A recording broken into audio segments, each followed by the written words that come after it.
everybody, it's Kristin here.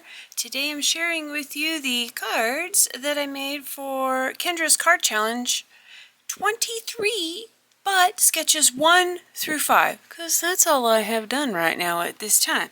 And I went with Christmas in July theme. I decided that I had this scraps of Christmas stuff that I bought. It was mainly a card kit and some remnants of a card kit and some extra pages from this Here Comes Santa collection from Photoplay. R.I.P. Photoplay. I miss you like crazy. And so I decided to go ahead and see what I could get out of this, because I was feeling in the mood to use this paper up. So here I am. So I didn't cut down the normal 6 pieces of paper that Kendra's card challenge did. I'm just going through the scraps and trying to put something together. Here's my envelopes, in case you're curious. These are from an older diamond press sets that I have, and just put this little sticker label on there. And this way it can nicely fit an A2 size card, which Kendra's card challenge is generally designed for, but if you're creative enough, you can certainly change the size. But this way it stores the card in there until I'm ready to take pictures, or take the picture of all 15. Or if I'm prepping, I can cut card bases down, put all the little pieces in there, especially if I am taking and cutting down all 6 pieces of paper. I have them for 1 through 15 as what the sketch challenge is designed for, is 15 cards. In this way I can sort through them and the pieces are ready, along with if I prep any matte layers and different things like that, then I can easily keep them organized by card sketch. Again, I only did sketches 1 through 5 this time, but here we go. Sketch number 1. I went ahead and added the Love from Lizzie strips to go on the stripes across. I do believe the sketch called for the stripes to go in the other direction, to have them more go this way, but that's okay. It's just, it all looked all right. I tried it the other way, but with the background paper, even though I know there's stripes going in all kinds of different directions there too, it just looked better to me to put it this way. And I like how the paper for the stripes was initially cut this way because it was going diagonally, but by the time I put them on a diagonal, they ended up going up or down. Cracked me up, but that's all right. This is a little present from the Stamps of Life, an older set, and it was just like a little bow, so I put the little bow on there. I changed it up by adding a scallop edge rather than a straight edge, is what the sketch called for. And this here is just a sticker from the sheet. This green plaid here, well, not the green plaid that came in the card kit or the papers that I had. Here's the comparison of the green right there. This was a green paper, similar tone. It is from Moon Punch Studios off of Etsy, and I'll make sure to provide links for you below. But I liked how this muted green matched the kind of muted green that was in the card kit. So if I run out of that green that's in the actual papers, I know that I can easily make more green from the digital printable that I have. So again, sketch 1. Here is sketch 2. Now, here's another fun way to do it. Sketch called for it landscape. I put it portrait. This was one of those like 2x2 little cut aparts and in a square, but the square took up too much, so I just kind of fussy cut around the star. So I liked the green border that it added. This green paper, whoop whoop, El Cheapo here, you know how she does it. Green poster board from Hobby Lobby. I didn't gut it this time. I just left it whole because it's green poster board. I can go get more. It's no problem. The silver, the real thin silver border is, you know, the infamous gobs of silver paper that I have. So that was okay to certainly use. I had a little bit extra from the first card, from those red Love from Lizzie strips. So right there in the corner. Fun fact on that corner, when I was running it through, oh, maybe I did gut something out of there. Oh, I did. I did some presents out of there. So not a whole lot. Well, I moved my paper when I was moving it through the die cut machine, and it creased it. It's not glue adventures this time. Apparently it's die cutting adventures. So I put the strip over there, put a matching one, or tried my best to, over here. And I thought, well, the lines kind of match with all the lines that are in the pattern here.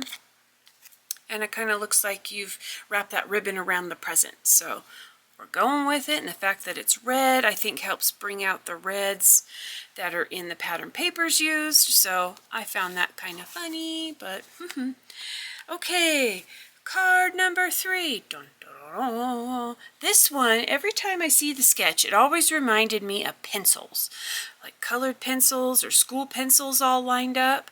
I tried to make that work, but with the Christmas paper, it really wasn't working, so I shifted gears a little bit and made them peppermint sticks instead. That's my theory, and I'm sticking to it. I did put some Love from Lizzie strips against the sides because it was way too much stripe against stripe. So I alternated between a green, a brown, and a gold. And then green, brown, gold, green. I liked the colors because the brown reminded me of the hot cocoa because it is hot chocolate weather.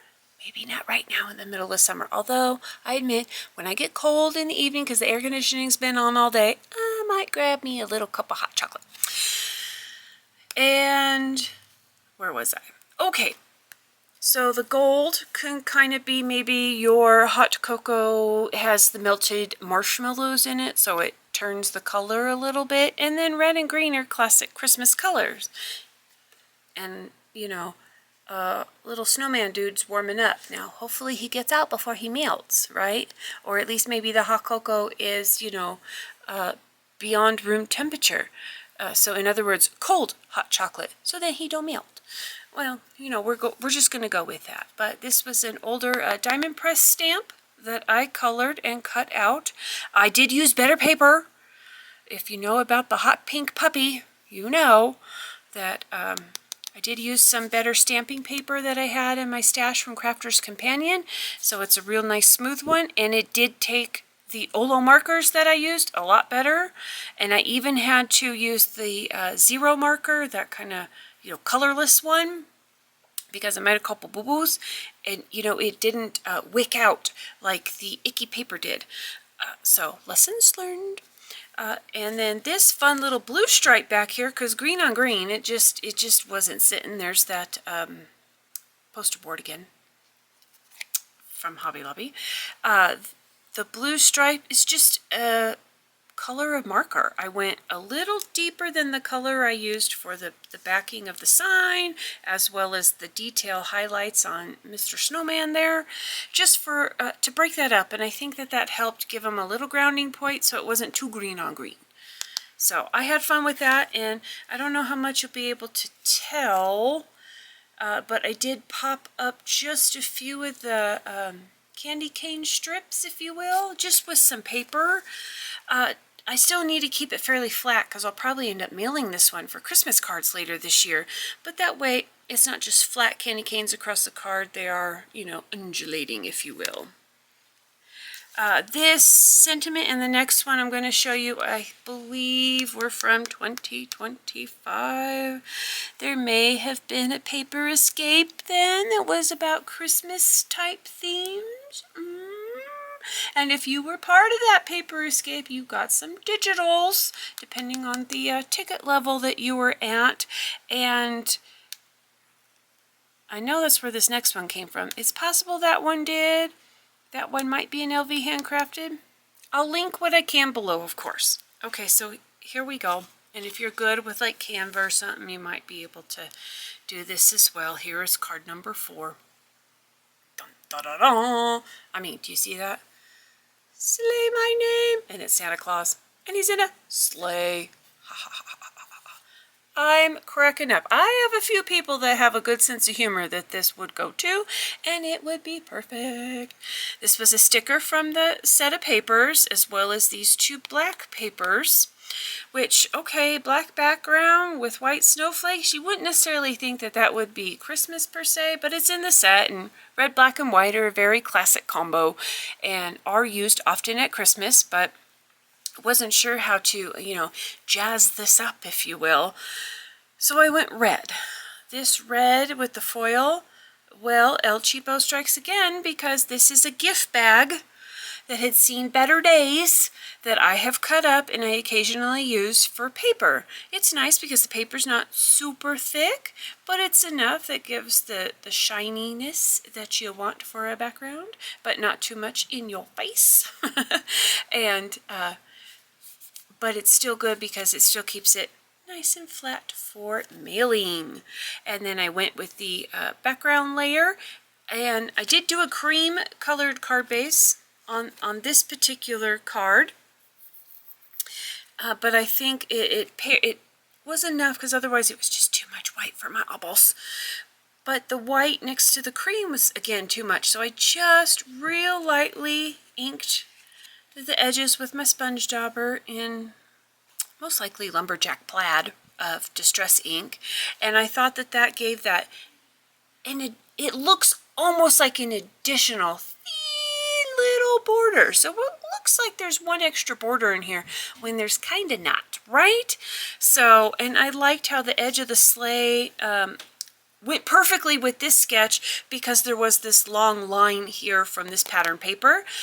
To showcase more of this red paper, I did omit the layer behind these 2 pieces, and I think it came out pretty darn good. I kind of like that one, and I hope someone has a good sense of humor when I gift that card for later this year. Okay, this one here. This one was a fun one. This is card number 5. Where you take the 4 pieces of strips here, or strip across here, and the instructions had said to take your circles, cut them in half, use half here, use the other half on another sketch. So they are hanging out in that other sketch's envelope, ready for me to use. Now the strip across here was fun. I thought black really pulled a lot of that together, since there really wasn't there wasn't any black really in this card, but I've used black before on the cards, so I knew that black would pair really well with these colors. This is that green paper that came from the set with the cards, or the papers. Same thing, of course, we've seen this before. And this holly berry one, which was perfect. It was a strip that I had that was in the scrap stash, so it totally worked, and that's what helped pull for me, all the colors of this card together. There's that fun gift bag that we had seen in the previous card. Used it here too. Now, because it had seen better days, I'll give you a little secret. Right behind that sequin, right there, some of the color had rubbed off and it was silver underneath. And I'm like, well, I don't really want silver on this particular card. So I knew that that was going to be the perfect embellishment spot right there. Okay, well, these are little sequins, black sequins from Gina K Designs, and they do have the hole in the center.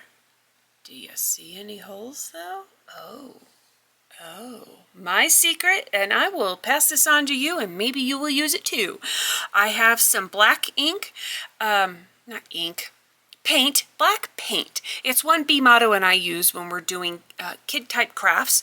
So if you get it wet, the paint will come off. Don't lick your cards, as Mr. Holt says, and hopefully it doesn't get wet, because it is that tempera kind of paint. So it's very kid friendly, which is great. When Bimato was littler, but I take like the little end. I have a toothpick around here, and a toothpick worked really great. But at the time I was going for it, I just had to use the end of this particular pokey tool. Dipped it in just the lid. You don't really even need that much. You can see I probably need to clean the end of my tool just a little bit better. But hey, it's a well-loved instrument. and just dab that paint from the lid, dab the paint then in the sequin, and kind of filled that in so they look more enamel dot or diamond painting dot that I would normally use. And hey, then I get use out of those sequins besides just saving it for a shaker card. And since K-Motto doesn't really make shaker cards that much, this was a fun and great way to be able to still use those sequins. I know this little grouping you can't see very well, so probably shouldn't have put it there, but hey, it's there. I know it's there. That's what counts. Sticker from the sticker pad.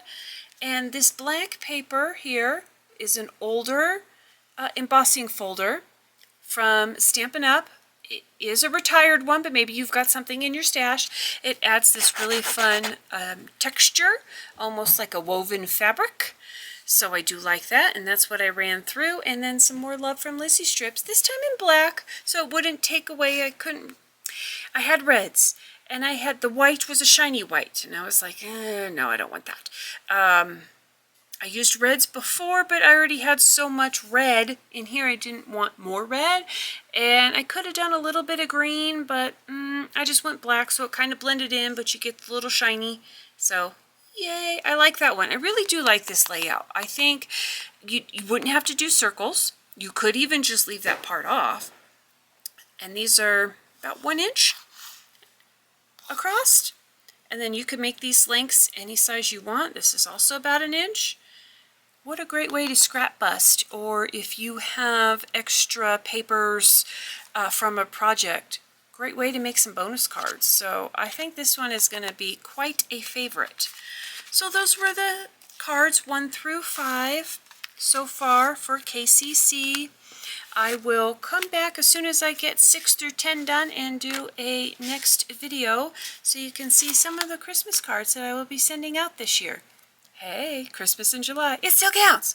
So, if you have any questions about the cards I made, products used, or even just want to say hi, do let me know in the comments below. And as always, I'll talk to you on the next one. Bye!